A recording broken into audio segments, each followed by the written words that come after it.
basuh ke wajah tiba.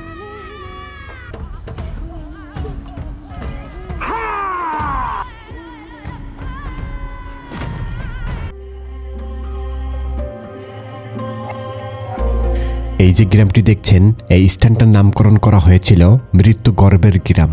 অর্থাৎ এই গ্রামে অবৈধ অন্তঃসত্ত্বা নারীদের গর্ভপাত করানো হয় এবং সেই গর্ভপাত করা অবৈধ বাচ্চা শয়তানের জন্য উৎসর্গ করা হয়। গ্রামের 90% মানুষ মারা গেছে, আবার কিছু সংখ্যক তো পালিয়ে সরেছে। অল্প কিছু বাসিন্দা আছে যাদের মিথ্যা লোভ দিয়ে এই শয়তানের পূজা করতে বাধ্য করে রেখেছে। আবার এই যে মেয়েটিকে দেখছেন, ইন্দোনেশিয়ার জাকার্তা শহর থেকে সে এবং তার প্রেমিক এসেছিল নিজেদের অবৈধ সন্তানের গর্ভপাত করাতে। কিন্তু গ্রামে আসার পর মেয়েটি জানতে পারে তাকে মহাপরিকল্পনা করে বিশেষ উদ্দেশ্যে আনা হয়েছে এই রাংকাসপোনা গ্রামে বা মৃত্যু গর্ভের গ্রামে। যারা রহস্য হরর থ্রিলার সিনেমা পছন্দ করেন তারা এই ভিডিওর কোনো অংশ বাদ দিতে পারবেন না আশা করি। কথা বলছিলাম ইন্দোনেশিয়ান হরর থ্রিলার সিনেমা কাম্পন জাবাং মায়েত রিচুয়াল। চলুন জানা যাক তার ঘটনা প্রবাহ। মুভি শুরুতে দেখা যায় রাংকাসপোনা গ্রাম 1999 এবং এক অবৈধ সম্পর্কের দম্পতি তারা এসেছে তাদের গর্ভের সন্তানকে নষ্ট করতে তান্ত্রিক ইতোমোর বাড়িতে। তান্ত্রিক এই মহিলার গায়ে এবং পেটে হাত বোলাচ্ছিল। এই দিক থেকে একজন মহিলা এবং তার ছোট বাচ্চা ছেলে গুনা তাকে নিয়ে এই তান্ত্রিকের বাড়ির উদ্দেশ্যে দৌড়ে যাচ্ছিল। মনে হচ্ছে খুব জরুরি কাজ রয়েছে ওই বাড়িতে এই মহিলার। এইভাবেই দৌড়ে আসা ভদ্রমহিলা কবিরাজ ইতোমোর বাড়িতে এসে পড়েছিল। ঘরে ঢুকে কবিরাজ ইতোমোর কাছে ক্ষমা চায় দেরি করে আসার জন্য। এই মহিলার নাম রিনি, এই ছোট বাচ্চার মা। মূলত রিনি কবিরাজের সহকারী হিসেবে কাজ করে থাকে। এখানে ইতোমোর কথা মতো রিনি কিছু ফুল দেয়, রক্ত, এগুলো নিয়ে রিচুয়ালের প্রস্তুতি গ্রহণ করে। দেখা যায় এই মহিলাটা এখানে এসেছে অ্যাব্রেশন করাতে, মানে গর্ভপাত করাতে। অদ্ভুত খাটিয়ার উপর শুয়ে এই মহিলার সাথে রিচুয়াল করা হবে। ইতোমো তার বিশেষ এক প্রক্রিয়ায় গর্ভপাত করিয়ে থাকে, রোগী মোটেও ব্যথা অনুভব করবেন না। এটার জন্যই সে বিখ্যাত। এক পর্যায়ে মহিলার বাচ্চা তো নষ্ট করে দেওয়া হয়, মানে গর্ভপাত সম্পন্ন হয়েছে। রিনি মহিলাটিকে নিয়ে ঘর থেকে বের হয়। এই খাটিয়ার উপর গর্ভপাতের রক্তপিণ্ড দেখা যায়। মূলত এটাই তো অসম্পূর্ণ সে বাচ্চাটা। কিন্তু এখানে যে তার ছেলে গুনাকে হাতিয়ে দেখছিল। মনে হচ্ছে রিনি গুনার ভেতরে কোনো পরিবর্তন ঘটার আশায় ছিল। এটাই ভালো করে চেক করছে যে কোনো পরিবর্তন হলো কি না। কিন্তু গুনার ভেতর কোনো পরিবর্তন লক্ষ্য করা যায় না এই মুহূর্তে। এজন্য রিনি কিছুটা হতাশ হয়। এবার রিনি দম্পতিদের চলে যেতে বলে, কিন্তু গুনা ঘরের মধ্যে উকি দিলে দেখা যায় ইতোমোর যেন ভয়ঙ্কর সিংহলা একটি প্রাণী। আবার সে যেন গর্ভপাত হওয়া রক্তপিণ্ড খাচ্ছিল। এক বিভীষিকাময় দৃশ্য। তাহলে এই কবিরাজ ইতোমোর মোটেও স্বাভাবিক নন এবং তার জটিল উদ্দেশ্য রয়েছে। এবার সিন যাই আজ থেকে 2 দিন আগে ইন্দোনেশিয়ার জাকার্তা শহরে ওয়েদা নামের এক মেয়ের ফটোশ্যুট হচ্ছিল। আসলে ওয়েদা একজন মডেল হওয়ার আশায় ফটোশ্যুট করছিল। তবে ওয়েদার ফটোশ্যুট করছিল তারই প্রেমিক বাগাস। তারা কদিন পরে বিয়ে করবে, এইভাবেই অসংখ্য ফটোশ্যুট হয়। শেষও হয় এক সময়। এক পর্যায়ে ড্রেসিং রুমে বসে আছে ওয়েদা। এরই মধ্যে ওয়েদার সহকারী আর্টিস্ট হাফিজা কেক নিয়ে এসে অভিনন্দন জানায় ওয়েদাকে। হাফিজা জানায় একজন পরিচালক ওয়েদার সাথে দেখা করতে ইচ্ছুক। ওয়েদাকে সিনেমায় নেওয়া হতে পারে। কিন্তু এরই মধ্যে ওয়েদার ভয়ঙ্কর রকম বমি হতে ধরে, পেটেও ব্যথা হচ্ছিল। ওয়েদা তো ওয়াশরুমের দিকে যায়, তাকে দেখে বাগাচও তার পিছন নেয়। এখন তো ওয়েদা বুঝে গেছে সে মা হতে চলেছে, সে গর্ভবতী। ওয়েদা তো চিন্তায় কান্না করে দেয়। এভাবে মন মেজাজ খারাপ করে তারা বাসার দিকে ফিরে যাচ্ছিল। বাগাত জানায় 3 মাসের বাচ্চা তোমার পেটে, তোমাকে আগেই বলেছিলাম আমাদের গ্রামে চলো। ওখানে ইতোমোর নামের একজন কবিরাজ আছে, সে বিশেষ প্রক্রিয়ায় গর্ভপাত করিয়ে থাকে। এই মুহূর্তে ওয়েদা তেমন কিছু বলেন না, কিন্তু বাগাজ বলছে এই বাচ্চা তো গর্ভপাত করানো উচিত, নয়তোবা ওয়েদার উজ্জ্বল ভবিষ্যৎ ধ্বংস হয়ে যাবে। সে আর মডেল হয়ে তারকা হতে পারবেন না। বাগাজ ওয়েদাকে বলে আমি তোমাকে ভালোবাসি, এজন্যই তোমার উজ্জ্বল ভবিষ্যৎ নিয়ে চিন্তা করছি, তাই গর্ভপাত করাও, এটাই ভালো হবে। এখানে বাগাজ বলছিল গর্ভপাত শহরে করলে সবাই জেনে যাবে, বিষয়টা ফাঁস হয়ে যাবে মিডিয়ায়। তাই আমার সাথে আমার গ্রামে চলো, সেখানে গোপনে কাজটা সেরে ফেলা যাবে, কেউ জানতে পারবে না। ওয়েদা বাগাজের এসব কথায় রাজি হয়ে যায় গর্ভপাত করানোর জন্য। কিন্তু দেখা যায় ঠিক এই সময় ওয়েদার পেছনে যেন সিংহলা ছায়ামূর্তি দেখা যায়। এভাবেই আজ রাতে রওনা হয় ওয়েদা এবং বাগাজ তাদের গ্রাম রাংকাসনাপুরের উদ্দেশ্যে। বাসে বসে ওয়েদা অদ্ভুত কিছু দুঃস্বপ্ন দেখে, যেন সে নির্জন একটি ঘরে নবজাতকের কান্নার আওয়াজ শুনতে পাচ্ছে। আবার হঠাৎই রক্তাক্ত এক মহিলা এসে যেন ওয়েদার মুখের সামনে এসে পড়ে। এই ভয়ঙ্কর স্বপ্ন দেখে ওয়েদা তো ঘুম থেকে জেগে ওঠে। আর এরই মতো গাড়িও এসে পৌঁছায় বাগাছের গ্রাম রাংকাসনাপুরের মোহনায়। এখন সময় ভোর রাত, চাঁদের আলোয় পথ দেখে তারা হেঁটে যাচ্ছিল গ্রামের ভেতরে। ওয়েদার কাছে ভালো লাগছে না, অদ্ভুত কিছু স্বপ্ন, আবার রাতের বেলা এভাবে অচেনা জায়গায় আসা। বাগাস বলে, ভয় পেও না, এটা আমার গ্রাম আর আমি তো আছি তোমার সাথে। তাই এভাবে ভোর হয়ে যায় হাঁটতে হাঁটতেই, চারিদিকে দিনের আলো। এখন তারা এসে পৌঁছায় বাগাসের গ্রামের প্রবেশের প্রধান ফটকে। ওইটা দেখে শুকনা ডালপালা দিয়ে নির্মিত একটি গেট। এমন অদ্ভুত গেট সে আগে কখনোই দেখেনি। তাতে অসংখ্য শূকরের হাড় ঝোলানো আছে। বাগাস জানায়, গ্রাম থেকে কোনো যুবক যদি চলে যায়, তাকে যাওয়ার আগে এখানে বুনো শূকরের হাড় বেঁধে দিয়ে যেতে হয়। এটা গ্রামের ঐতিহ্য। ওইটা কিন্তু অবাক হয়েছিল অদ্ভুত এই ঐতিহ্যের কথা শুনে। এবার বাগাস তার ব্যাগ থেকে শূকরের দুটো হাড় বের করে পূজা অর্চনার মতো কি যেন করল। এইগুলো শেষে এবার ওয়েদাকে ফটক ফিরে গ্রামে প্রবেশ করতে জানায় বাগাস। ওয়েদা হতবাক হয়ে বাগাসের কার্যকলাপ দেখছিল। এইসব কর্মকাণ্ড ওয়েদার কাছে একেবারে যেন অন্যরকম লাগছিল। হাঁটার পথে বাগাস জানায়, আমাদের গ্রাম থেকে প্রায় সব মানুষই চলে গেছে। এখানে বাগাসের কথোপকথনের মধ্যে অসংখ্য পরিত্যক্ত ঘরবাড়ি দেখানো হয় গ্রামের।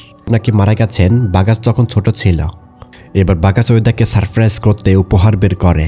ওয়েদা দেখে একটা আংটি এবং বাগাস ওয়েদাকে তার গ্রামে এনে বিয়ের জন্য আংটি পরিয়ে দেয়। এটাই নাকি সারপ্রাইজ, যেটা সে নিজের গ্রামে এসে দিল। ওয়েদা পথের সব ক্লান্তি ভুলে যেয়ে বাগাসকে নতুন করে আবারও বিশ্বাস করে, ভরসা করে ফেলে। এমন একটি সারপ্রাইজে আসলে কিন্তু ওয়েদা খুবই খুশি হয়েছিল। এখন বাগাস ওয়েদাকে নিয়ে যাচ্ছে গ্রামের আরও ভেতরে, চারিদিকে পরিত্যক্ত ঘর বাড়ি। কিন্তু বাগাস ওয়েদাকে বলে, পরে যেন অবাক হইও না, তোমাকে একটা আচার অনুষ্ঠানে যোগ দিতে হবে, মানে একটি রিচুয়ালে। ওয়েদা এখনই অবাক হয়ে বলে, আচার? কেন আচার অনুষ্ঠানে যোগ দিতে হবে আমাকে? এসব আবার কি? বাগাস বলে, এই রিচুয়াল করলে তুমি ব্যথা অনুভব করবে না যখন গর্ভপাত করানো হবে। এটাই তো কবিরাজি বিদ্যা। তা ওয়েদা কিন্তু এখানে বলে, আচ্ছা ঠিক আছে, সমস্যা নেই। এরই মধ্যে বাগাসের সাথে দেখা হয় সেই দম্পতির যারা গতকাল ইতোমর বাড়িতে গিয়েছিল। এদের তো অ্যাবর্শন করানো হয়ে গেছে। তাদের সাথে টুকটাক কথা বলে বাগাস। বাগাস ওয়েদাকে নিয়ে এসেছিল রিনির বাড়িতে। সর্বপ্রথম রিনি এবং ওয়েদা তো পরিচিত হয়। বাগাস রিনিকে বলে সে ইতোমর সাথে দেখা করতে চায়। আর রিনিও বুঝে যায় কেন ইতোমর সাথে সে দেখা করবে, কারণ যারা ইতোমর সাথে দেখা করে তারা নিশ্চয়ই গর্ভপাত করানোর কাজেই আসে এখানে। এখানে বাগাস ওয়েদাকে বলে, রিনির বাড়িতে তুমি থাকবে যতক্ষণ না আমাদের কাজ শেষ হয়। আর রিনি তো তোমার সহকারী। এখানে বাগাস ওয়েদাকে রেখে অন্য জায়গায় চলে যায়, সে অন্যত্র থাকবে। কিন্তু লক্ষ্য করা যায় বাগাসের প্রতি রিনির চাহনির জন্য বেশ সন্দেহজনক। ওয়েদা রিনিকে বলে, বাগাসকে আপনি চিনেন নাকি? রিনি বলে, সে তো এই গ্রামেরই বাসিন্দা, অবশ্যই চিনি। যাই হোক, রিনি ওয়েদাকে শোয়ার ঘর দেখিয়ে দেয়। রিনি আবারও বলে, বাগাস তোমার গর্ভের সন্তান গর্ভপাত করাতে চাই, তাই না? ওয়েদা বলে, আমরা দুজনেই চাই এটা, আসলে ভুল করে হয়ে গেছে বাচ্চাটা। রিনি ওয়েদাকে বলে, কিছু সময় বিশ্রাম করো, এরপর তোমাকে স্নান করতে হবে। রিনির ঘরের পেছনে পানির কূপ আছে। মারাত্মক ভয় পেয়ে ওয়েদা তো চিৎকার করে এখানে অচেতন হয়ে পড়েছিল।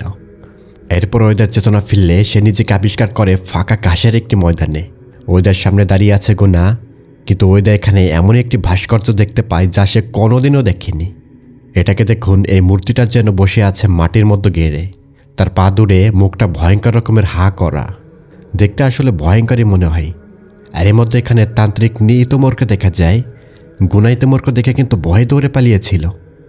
ওয়েদা কিন্তু এখন এই মহিলার পরিচয় জানত না, আর এর জন্য ইতোমর নিজের পরিচয় দেওয়া শুরু করেছিল। ইতোমর বলে সে এখানকার কবিরাজ, ইতোমর নাম তার। তবে ইতোমর এখানে ওয়েদাকে বলেছিল সে কেন নিজের গর্ভপাত করাতে চায়, অথচ ওয়েদা কিন্তু তাকে এই গর্ভপাত করানোর বিষয়ে কিছুই বলেনি, সে নিজে থেকে এটা বলল। তার মানে ইতোমর আগে থেকে জানে ওয়েদা এই গ্রামে আসবে এবং সে গর্ভপাত করাতে চাবে। তবে ওয়েদা কোনো উত্তর দেয় না যে সে কেন অপারেশন করাতে চায়। কিন্তু ইতোমর বলে, সমস্যা নেই, আমি তো আছি তোমাকে সাহায্য করার জন্য। এবার ইতোমর সুবিশাল মূর্তির পরিচয় দেয় ওয়েদার কাছে। ইতোমর জানাই এটা হলো জন্ম এবং মৃত্যুর প্রতীক, প্রতিটি জন্মে মৃত্যু আছে। এখানে ইতোমর ওয়েদাকে বলছে, তোমার গর্ভপাত করানোর সিদ্ধান্ত ঠিকই আছে, তোমার সিদ্ধান্তকে আমি ধন্যবাদ জানাই। আসলে এই অবৈধ বাচ্চা তোমার পেটে রাখা উচিত নয়। এভাবে ওয়েদাকে যেন কেমন কনভিন্স করার চেষ্টা করছিল। লক্ষ্য করুন, এই তান্ত্রিক ইতোমর যেন গভীর আসক্ত হয়ে ওয়েদার পেটের বাচ্চাকে হাত বোলাচ্ছিল, যেন এই বাচ্চাটা তার খুব বেশি দরকার। আর এর মধ্যে আম্বার এসেছিল। ইতোমর আম্বারকে জানাই, আমরা আজ বিকালে কাজ শুরু করব। ওয়েদা বলে, রিনি বলেছিল আমাকে আমার গর্ভপাত নাকি আগামীকাল করা হবে, তাহলে আজ কেন এত তাড়াহুড়া কেন? ইতোমর ওয়েদাকে বলে, তোমার সমস্যা খুবই জটিল, এটা দ্রুতই সমাধান করতে হবে। আম্বার ওয়েদাকে সাথে নিয়ে যায় রিচুয়ালের প্রস্তুতি নিতে। এইদিকে বাগাস তো রিনির কাছে। রিনি বলছে, তাহলে শহরে ভালোই আছো তাই না? নতুন প্রেমিকা নিয়ে মজায় আছো। বাগাস বলে, ব্যঙ্গ করার দরকার নেই, আমাকে শহরে থাকতে হবে, এটা তো ইতোমর আদেশ। রিনি বলে, শহরে তোমার কাজই হলো কাউকে খুঁজে বের করা, যেমনটা ইতোমর বলেছিল। আচ্ছা, এই অগোছালো কথাবার্তা থেকে কিছুটা ধারণা পাওয়া যাচ্ছে রিনি এবং বাগাস ইতোমর কথায় ওয়েদাকে এখানে এনেছে তাদের বিশেষ কোনো কার্য হাসিলের জন্য। বাগাসের সাথে রিনির কথাবার্তা হচ্ছে, এজন্য ওয়েদা কিছুটা সন্দেহ এবং মন খারাপও করেছিল। এখানে আম্বার রিনিকে বললে, ওয়েদা সে মহিলা যাকে ইতোমর খুঁজছিল দীর্ঘদিন। এবার কিছু পরিবর্তন ঘটতে চলেছে এই গ্রামে। এখানে ওয়েদা ভয় পাচ্ছিল, কারণ আজই গর্ভপাতের রিচুয়াল হবে। তার কাছে এটা ভালো লাগছিল না, কেমন যেন সন্দেহজনক এবং ভয় ভয়ই লাগছিল। ওয়েদার জন্য শহরে ফিরে যেতে চায়, কিন্তু বাগাস বাগড়া দেয়। বাগাস বলে, আজ রিচুয়াল হবে, এটা তারও ভালো, আজ রিচুয়াল শেষ হলে আগামীকালে আমরা বাড়িতে ফিরতে পারবো। বাগাস কিন্তু ওয়েদাকে পাম্পট্টি দিয়ে কনভিন্স করে ফেলে, মানে ওয়েদা ইতোমর রিচুয়ালে অংশগ্রহণ করবে, রাজি হয়ে যায়। রিনি এসে জানাই, এখন থেকে ওয়েদাকে কিছু প্রস্তুতি নিতে হবে, কারণ বিকাল হতে বেশি দেরি নেই। এবার দেখা যায় বাগাস চলে গেছে তান্ত্রিক ইতোমর বাড়িতে। এইদিকে রিনি ওয়েদাকে সাজিয়ে দিচ্ছিল, কিন্তু এই বাগাস যেন ইতোমর সাথে যৌন কাজে লিপ্ত হয়, ধোকাই ফেলেছে।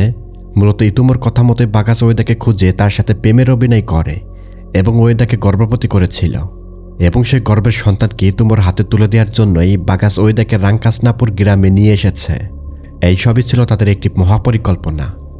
এর বেশ খানিক সময় পর রিনি ওয়েদাকে নির্দিষ্ট কিছু পোশাক পরে নিতে জানিয়ে রিনি চলে যায় রান্নাঘরে। এখানে বাগাসও এসে পড়ে ইতোমর সাথে কুকর্ম সেরে, কিন্তু রিনি বাগাসের প্রতি খুশি নয়, কারণ সে ওয়েদার সাথে গভীর সম্পর্কে লিপ্ত, এমনকি বাগাসের সন্তানই ওয়েদার গর্বে। আসলে এই রিনি হচ্ছে বাগাসের আসল স্ত্রী, যেটা ওয়েদা কখনোই জানত না। তাছাড়া একজন স্ত্রী কখনোই চাইবে না তার স্বামী অন্য মেয়ের সাথে সম্পর্কে থাকুক, স্বাভাবিকভাবে রিনিও এটা চায় না। কিন্তু বাগাস বলে, তুমি তো জানোই আমি গুনাকে সুস্থ করার জন্য এইসব করেছি। ইতোমর তো আমাকে এভাবেই নির্দেশ দিয়েছিল যে শহরে ওয়েদাকে টার্গেট করে তাকে প্রেমের ফাঁদে ফেলে তাকে গর্ভবতী করে ফেলতে, আবার তাকে ইতোমর কাছে গর্ভপাত করাতে আনতে হবে। এসব তাকে থেকে পরিকল্পিত, এবং ওয়েদার গর্ভপাতের বাচ্চার রক্ত দিয়েই তো বাগাসের ছেলে গুনা সুস্থ হবে, মানে সে কথা বলতে পারবে, জবান খুলবে। এটা ইতোমর তাদেরকে বলেছিল। দেখা যায় বাগাস রেনিকে জড়িয়ে ধরে, এইসব কিছুই করা লাগবে না, মানে গর্ভপাত এসব কিছু করার লাগবে না। ওয়েদার মাথা একেবারেই গরম হয়ে গিয়েছিল। ওয়েদা বাগাসকে বলছে, রেনি তোর স্ত্রী আর গুনা তোর ছেলে, আমি বুঝে গেছি, এবার বুঝে গেছি তুই কত বড় হারামি। তবে বাগাস এখানে কেমন যেন উত্তেজিত হয়ে পড়েছিল, মানে সেও বুঝে গেছে যে ওয়েদা তার সম্পর্কে সন্দেহ করে ফেলেছে, সে ধরা পড়ে গেছে। বাগাস বলে, গুনার তোমাকে দরকার ওয়েদা, তোমার পেটের ভ্রূণটা দরকার, মানে পেটের বাচ্চাটা, তাহলে গুনা সুস্থ হয়ে যাবে। তোমার পেটের বাচ্চা না পেলে গুনা তো মারা যাবে। ওয়েদাতে এমন অদ্ভুত কথা শুনে একেবারে হতভম্ব। বাগাস এসব বলে কি, তার পেটের বাচ্চা নাকি তার বাচ্চার জন্য লাগবে। ওয়েদা বলে, তোর বাচ্চা মারা যাক বা না যাক সেটা আমার কি। এটা বলে ওয়েদা দৌড়ে পালাতে শুরু করে এই অভিশপ্ত গ্রাম থেকে। কিন্তু ওয়েদা যখনই গ্রামের সেই সীমানা বা ফটক অতিক্রম করতে যায়, সে তো পারে না। অদৃশ্য কোনো মায়াবী বেড়াচাল যেন ওয়েদাকে বের হতে দিচ্ছে না। এখানে মায়াবী কিছু হয়েছে, এর জন্য তার হুঁশও হারিয়ে ফেলে। এর পরের সিনে দেখা যায় ওয়েদা তো স্বপ্ন দেখে তার পেট থেকে তার বাচ্চার হাত যেন বের হলো, এবং অসংখ্যবার বলছিল, আমাকে মেরো না মা, আমাকে মেরো না মা। এইদিকে ইতোমর এবং তার লোকজন রিচুয়াল শুরু করবে। বাগাস অচেতন ওয়েদাকে কোলে তুলে নিয়ে এসেছিল এখানে। এই ইতোমর বিশেষ প্রক্রিয়ায় ওয়েদার হুঁশ ফিরিয়ে আনে, এবং ওয়েদাকে ঘাস পাতার মতো কিছু পোশাক পরিয়ে দেওয়া হয়। এইগুলো রিচুয়ালের অংশবিশেষ। এবার অদ্ভুত নাচের তালে ওয়েদাকে নাচানো হচ্ছে। ওয়েদা সবই অনুভব করতে পারছে, কিন্তু নিয়ন্ত্রণ করতে পারছে না নিজেকে। অসম্ভব রকমের ভয় পাচ্ছে ওয়েদা, সাথে শারীরিক কষ্ট তো আছেই। তার শরীর যেন কেমন বশীভূত, পজেস্ট। তবে ইতোমর তার রিচুয়ালে গভীর মনোযোগে আছে। এই রিচুয়াল যেন তার কাছে খুবই গুরুত্বপূর্ণ। আর এই রিচুয়াল তো দেখে মনে হয় না যে এটা গর্ভপাত করানোর রিচুয়াল। দেখা যায় ইতোমর এক পর্যায়ে ওয়েদাকে এখানেই খাঁচাতে বন্দি করেছিল। এটা আসলে তান্ত্রিকের আচার অনুষ্ঠানের একটি ধাপ। এরপর ওয়েদাকে নিয়ে তান্ত্রিকের বাড়ির উঠানো একইভাবে আচার অনুষ্ঠান করা হয়। এখানেও তাকে নাচানো হয়। ঘাসের তৈরি অদ্ভুত সাজে সকলে রিনি একই সাজে দাঁড়িয়ে দেখছিল ওয়েদার সাথে হওয়া ভয়ঙ্কর রিচুয়াল। তবে এখানে ইতোমর এবার এত বেশি কষ্ট দিয়ে তার ইচ্ছা মতো কাজ করছিল। এবার আম্বার বলছে, আমি জানি কিভাবে আমরা এই গ্রাম থেকে বের হতে পারি। আসলেই অভিশপ্ত এই গ্রামটি রাঙ্কাসনাপুর। ওয়েদা জানতে চাই কিভাবে পালাবো, বলেন উপায়। আম্বার বলে, তোমার জন্ম কি 6 জুন 1966? ওয়েদা বলে, হ্যাঁ, কি সমস্যা এতে? আম্বার বলে, 23 বছর আগে ঠিক এই দিনে তান্ত্রিক ইতুমোর এই গ্রামে এসেছিল। এর জন্য আজকের এই দিনে 23 বছর পূর্ণ হবে, মানে এই গ্রামে আসার 23 বছর পূর্ণ হবে ইতুমোর। এবং তোমাকে বলি হিসেবে তার দরকার, ভীষণ দরকার, কারণ তোমার জন্ম তার এই গ্রামে আসার সাথে পুরোপুরি মিল হয়েছে। তাছাড়া সেই গ্রামে আসার পর থেকেই মানুষ মারা যেতে শুরু করেছিল, একটার পর একটা দুর্যোগ লেগেছিল। তাহলে তুমিই তো সেই নারী যার জন্য সে এতদিন অপেক্ষা করছিল। তোমার পেটের বাচ্চাকে খেয়েই সে আরও শক্তিশালী হবে এবং আরও মানুষের মতো রূপ নিয়ে যৌবন ফিরে পাবে। অনেক কথা, সেগুলো পরে জানতে পারবে। আর এর মধ্যে বাগাস এসে পড়ে। বাগাসের পেছন ধরে আবার রিনিও এসে পড়েছিল এখানে। বাগাস তো ওদেরকে নিয়ে যাবে ইতুমোর কাছে। এখানে আম্বার বাধা দেয়। আম্বার বলে, ইতুমোর তোমাকে ধোঁকা দিয়েছে, নিজের উদ্দেশ্য হাসিল করতে চায়। সে কখনোই এই গ্রামের কথা ভাবেননি। তাছাড়া সে কখনোই তোমাদের সন্তানকে সুস্থ করার চিন্তাও করেনি। তোমরা ধোঁকায় পড়েছ। এটা শুনে রিনি বলে ওঠে, ইতুমোর বলেছিল সে গুনাকে সুস্থ করে তুলবে কোনো একজন গর্ভপাত করার বাচ্চার মাধ্যমে। আম্বার বলে, সে শয়তান, আমাদের সবাইকে ধোঁকা দিয়েছে। এটা আমি আগেই জানতাম, কিন্তু কিছু করতে পারিনি, এখন সময় এসেছে। বাগাস আম্বারের কথা একদমই বিশ্বাস করে না, এজন্য দুজনের মধ্যে হাতাহাতি হয়। তবে রিনিও কিছুটা সঠিক ধারণা করতে পারে যে ইতুমোর হয়তো কোনো ধোঁকাবাজ হতে পারে।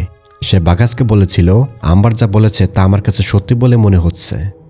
বাগাস চলে যায় ইতুমোর সাথে দেখা করতে এবং ইতুমোরকে বলে আম্বার নাকি ওয়েদাকে নিয়ে গেছে, সে ওয়েদাকে দিবেন না। আম্বার বলে তা সম্ভব নয়, কারণ তুমি ইতিমধ্যে তার সাথে কালো জাদুর চুক্তিবদ্ধ হয়ে আছো। ওয়েদা তো অবাক হয়ে বলে, কখন চুক্তিবদ্ধ হয়েছে আমি? এবার আম্বার বলে, তোমার হাতে আংটিটা, ওটা ইতিমোর জাদুর সাথে চুক্তিবদ্ধ নিশানা।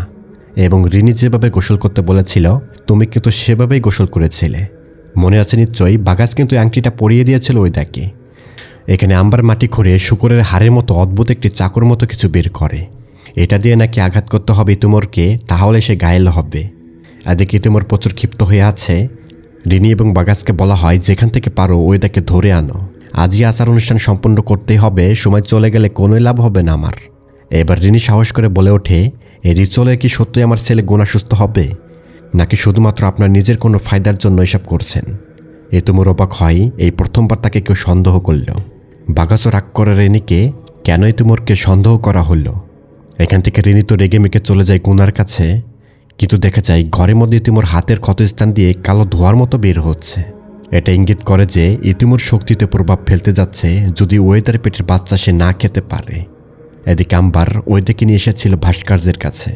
হেঁটে যাওয়ার পথে আম্বার জানাই, এই ইতিমোর গ্রামে আসার সাথে সাথে গ্রামের ফসলের জমি উর্বর হতে শুরু করেছিল, কিন্তু একে একে গ্রামবাসীরা কদিন পর মারা যেতে লাগলো। এবার সময় এসেছে এই শয়তানি শক্তিকে নির্মূল করার জন্য। ওয়েদা জানতে চায় কি উপায় বলেন, কিভাবে ধ্বংস করবে একে। তবে আম্বার জানাই, তোমাকে কিছু খেতে হবে। কিন্তু আম্বারের পুরো কথা শেষ হওয়ার আগেই বাগাস আম্বারের গায়ের উপর খাঁচাটা ফেলে হত্যা করে ফেলে। চোখের সামনে এই ভয়ঙ্কর মৃত্যু দেখে ওয়েদা তো চিৎকার করে উঠেছিল। তবে ওয়েদাকেও কিন্তু অচেতন করে ফেলেছিল বাগাস। এবার ওয়েদাকে আবারও আনা হয় ইতুমোর বাড়িতে। এবার ওয়েদার গর্ভপাত করিয়ে বাচ্চা বের করা প্রক্রিয়া চলছে, সরাসরি গর্ভপাত এটা, মানে আর কোনো দেরি করবে না ইতুমোর। এখানে বাগাস গুনা এবং বাগাস তো ভাবছে তার ছেলে কিছুক্ষণ পরে হয়তো সুস্থ হয়ে কথা বলতে পারবে, এটা তার ধারণা। রিচুয়াল চলাকালীন পুরো ঘরে কম্পন শুরু হয়, মনে হচ্ছে ঘরের বাইরে যেন ঝড় শুরু হয়েছে। কিন্তু ইতিমোর জন্য অদ্ভুত গুরুত্ব দিয়ে এই ওয়েদার গর্ভপাতের অপেক্ষায় রয়েছে, কখন বাচ্চাটা বের হবে এবং সে খাবে। কিন্তু রিনির কাছে এটা স্বাভাবিক লাগছে না। সে বাগাসকে বলে, ইতিমোর আচরণ কিন্তু অদ্ভুত। রিনি এখানে ইতিমোরকে থামাতে যাবে, কিন্তু বাগাস রিনিকে নিষেধ করে। তবে রিনি দেখলো বৃদ্ধা ইতিমোর এইদিকে আসছে। রিনি যেহেতু ইতিমোর কাটতে চেষ্টা করে, আসলে এখানে ইতিমোর কোনোভাবে চাচ্ছে না যে টোপলার ভেতরে থাকা জিনিসটা ওয়েদা চিবিয়ে খাক বা নষ্ট করা হোক। এখানে গুনা খুব জোর করছে ওয়েদার জন্য এটা খেয়ে ফেললে। দেখা যায় এই টোপলার ভেতরে ছিল হৃৎপিণ্ড। এটা সম্ভবত ওই ইতিমোর হৃৎপিণ্ড বা তার জান বলতে পারেন। এখানে গুনার জোরাজুরিতে ওয়েদাও বুঝতে পারে এই হৃৎপিণ্ডের সাথে শয়তানি শক্তি বা ইতিমোর সম্পর্ক রয়েছে। তাই তো ওয়েদা জিনিসটা চিবিয়ে খাওয়া শুরু করেছিল, যদিও ঘৃণা লাগছিল। এবার ইতিমো ধীরে ধীরে দুর্বল হতে শুরু করেছিল। এই হৃৎপিণ্ডে যতবারই কামড় দেওয়া হয় যেন এটা ইতিমোর কলিজায় যে লাগছিল। যখন এই হৃৎপিণ্ডটা পুরোটা খেয়ে ফেলেছিল ওয়েদা, ইতিমোর শক্তি হারা হয়ে নিস্তেজ হয়ে পড়েছিল। এই শরীরে থাকা ভয়ঙ্কর শক্তিটা যেন বের হয়ে চলে যেতে বাধ্য হয়। আসলে এই যে ইতিমো, এটা আসলে একটা শরীর মাত্র। এই শরীরেই ছিল ভয়ঙ্কর কোনো শক্তি জিন। 23 বছর পর এই শক্তির নতুন শরীর প্রয়োজন হয় তার মানুষরূপী হয়ে থাকার জন্য। এর জন্য 23 বছর পর ওয়েদার শরীরটা তার খুবই দরকার ছিল, কেননা এই জিনের জন্য ওয়েদার ছিল স্পেশাল। এই শরীরেই সে ঢুকতে চেয়েছিল, মানে এই শরীরে সে ব্যবহার করবে আগেরটা ছেড়ে। আর এর জন্য এটি এত রিচুয়াল করেছিল ইতুমো, এত মহাপরিকল্পনা ষড়যন্ত্র করা হয়েছিল ওয়েদাকে ঘিরে। আচ্ছা, ইতুমোর ওই বৃদ্ধা শরীরটা কিন্তু এখানেই মাটি চাপা করা হয়েছিল। তাই এভাবে ইতুমোর শয়তান তো এখান থেকে পালায়, কিন্তু রিনি কিন্তু মারা গিয়েছিল। পরবর্তীতে 4 মাস পরের দৃশ্য দেখা যায়, ওয়েদা শহরে গুনাকে নিজের কাছেই রাখে। তাছাড়া ওয়েদা এখনও অন্তঃসত্ত্বা, আবার গুনাও কথা বলতে পারে এখন। মানে ইতুমো ইচ্ছা করে গুনাকে জবানবন্দি করে রেখেছিল দীর্ঘদিন। ইতুমোর উদ্দেশ্য ছিল গুনার মা বাবাকে দিয়ে ইতুমোর তার শিকার ওয়েদাকে নিজের কাছে এনে তার শয়তানি পরিকল্পনা বাস্তবায়ন করতে চেয়েছিল, কিন্তু সে বাস্তবে সফল হয়নি। এইভাবে শেষ হয় গল্পটা। কিন্তু না, একেবারে শেষ মুহূর্তে দেখা যায় মুভির শুরুর দিকে সেই লোকটাকে, যে একটা মহিলাকে গর্ভপাত করাতে এনেছিল ইতুমোর কাছে। এই লোকটা ইতুমোর কবর খুঁড়ছিল এবং সে বারংবার বলছিল, আমি আর গরিব থাকতে চাই না, তোমার সাহায্য আমার দরকার। জেগে ওঠো ইতিমো, জেগে ওঠো।